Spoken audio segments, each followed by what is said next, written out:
भजन कीर्तन करती कहीं। पद्म पुराण अनुसारे भगवान नारद को कहते ना हम बसामि वैकुंठे जोगी नैन हृदयेन च मद्भक्त्या जत्र गायन्ति तत्र तिष्ठामि नारद। अर्थात हे नारद मु वैकुंठ रे रहे नहीं कि जोगी मानक हृदय रे मध्य रहे नहीं। मु सेठारे रहे जेउठारे भक्त माने मोर नाम कीर्तन करंती। श्रीमद् भागवत गीता रे कहा जायछि ओपि चेत्सु दुराचारो भजते मामनन्य भाग साधुरेव समन्तव्यः सम्यक् व्यवसितो हिसः।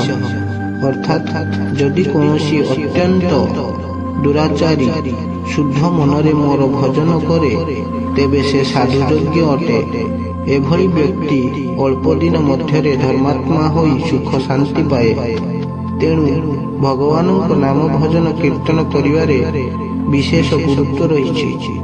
शुद्ध मनरे आंतरिकतार सह हरिनाम भजन कले भगवानक कृपा प्राप्ति हुए।